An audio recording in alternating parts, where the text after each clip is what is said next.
Feliz sábado para cada uno de ustedes. Qué lindo poder compartir un tiempo de estudio de la Biblia y de comunión con Dios a través de la oración. Hoy nos corresponde estudiar el Salmo capítulo 14 y es importante ver cómo el Salmo capítulo 14 y el Salmo 53 prácticamente es el mismo Salmo, simplemente que se repite para que nosotros podamos ver que este tema que se aborda acá es de vital importancia para cada uno de nosotros que queremos prepararnos para el cielo y pasar junto a nuestro Jesús toda la eternidad. Por tanto, vamos a ver qué nos dicen los primeros 3 versículos y luego vamos a ir al versículo 7 con el cual termina el Salmo 14. Aquí leemos.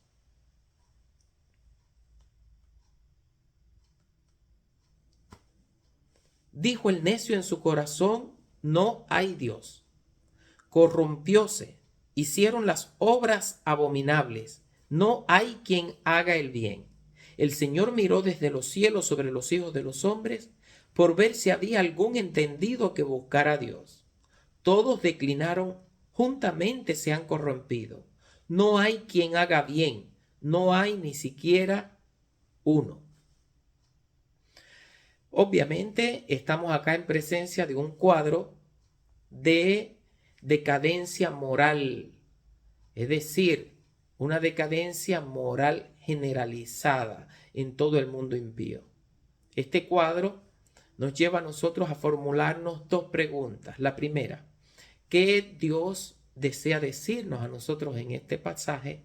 Y la segunda, ¿qué podemos nosotros hacer al respecto? Dando respuesta a la primera pregunta, vamos a ver que Dios está afirmando que el hombre necio siempre dice en su corazón, no hay Dios. Podemos ver esa persona necia como aquella que trata de vivir separada de la presencia de Dios o ignorando su presencia. Nos dice en primer lugar que el necio es la persona que se ha corrompido, es decir, que se ha apartado de la verdad y de la justicia divina. ¿Qué es el necio? El necio es aquella persona que hace las obras abominables, es decir, las que Dios no aprueba. Y en tercer lugar, nos dice este pasaje que no hay quien haga el bien, pero ni siquiera uno. Por tanto, esto nos lleva a nosotros a analizarlo. Algunas veces tendemos a compararnos con las personas que nos rodean y vamos a ver que en algo quizás no estamos tan mal, pero no podemos nosotros compararnos con las personas. Estamos llamados a compararnos con Jesús para que veamos que siempre estamos llamados a crecer un poco más. Y es en este caso cuando vemos que Dios usa la figura del necio para describir a la persona con deficiencia moral o intelectual o ambas. Aquí es un caso. Si dedicamos nuestra vida a compararnos con las demás personas, estamos siendo necios. Ahora, si nosotros dedicamos nuestra vida para mirar a Jesús y tratar de ser más semejante a Él, estamos viendo esa persona prudente, esa persona sabia, esa persona inteligente, esa persona que desea ser semejante a Él y tratar de recuperar la imagen de Dios a la cual fuimos creados.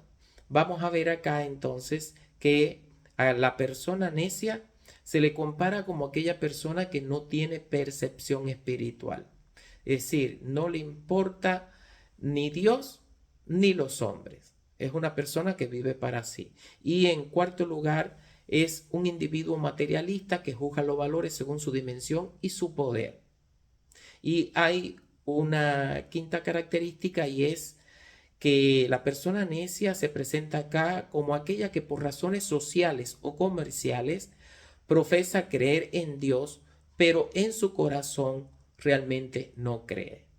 Esto es lo que nosotros vemos también como el apóstol Pablo lo menciona en Romanos capítulo 1 versículo 20 y Romanos capítulo 1 versículo 21, donde dice que las cosas de Dios, su eterno poder y deidad, se hacen claramente visibles desde la creación del mundo.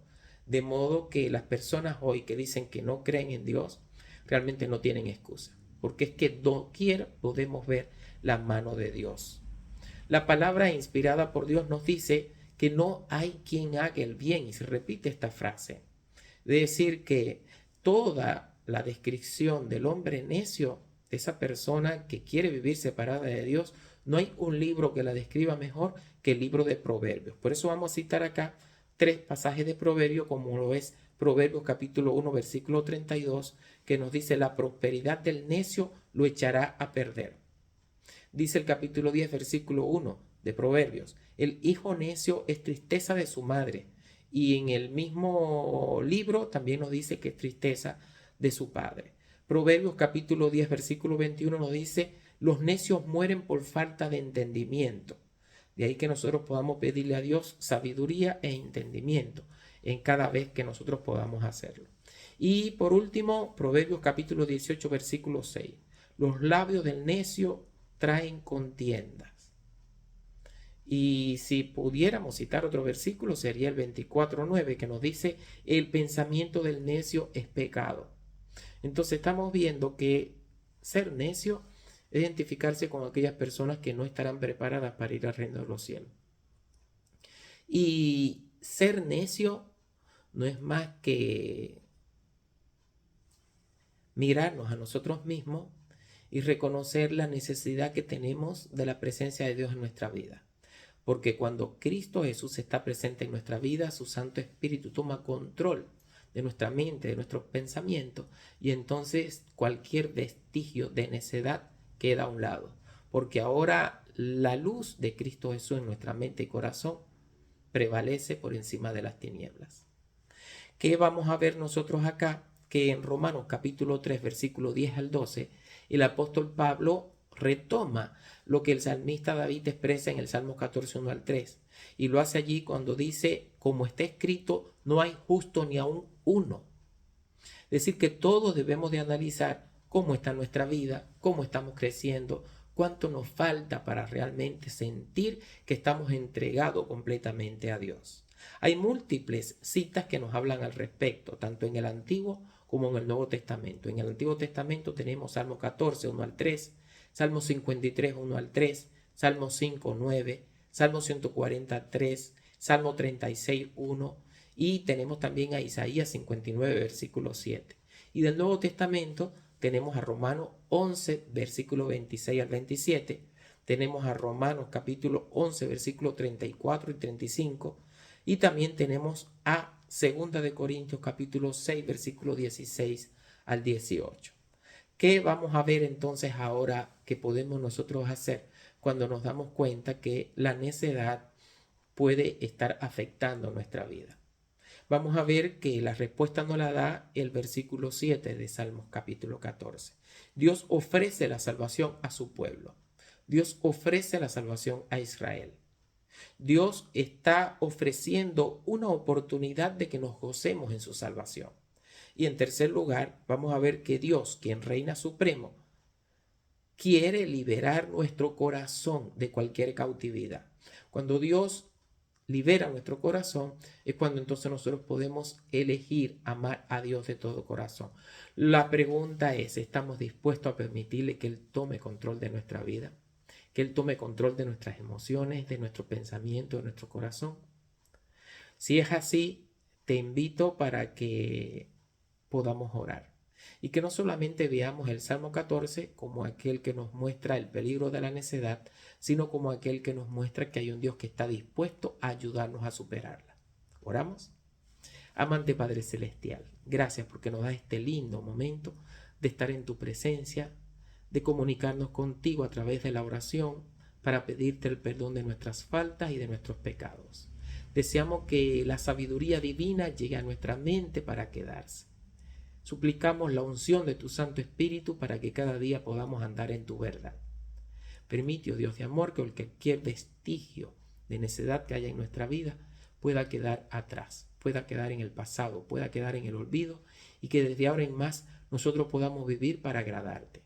Que cada día de nuestra vida podamos pedirte, Señor, por estar más cerca de ti, por reflejar en nuestra vida, en nuestro hogar, en nuestra familia, en nuestra iglesia, en nuestra comunidad, donde quiera que estemos, esa imagen que Jesucristo quiso plantar en nosotros. Que fuimos creados a tu imagen y semejanza. Que hoy nosotros podamos vivir para honrarte y para alabarte, con un deseo con el deseo de servirte y estar junto a ti por toda la eternidad. Gracias por este lindo sábado que nos das y gracias porque hoy nos estamos poniendo en tus manos y sabemos que tú estarás con nosotros hasta el fin del mundo. Gracias. En el nombre precioso de Cristo Jesús. Amén. Que Dios te bendiga y que tengas un hermoso y feliz sábado. Hasta luego.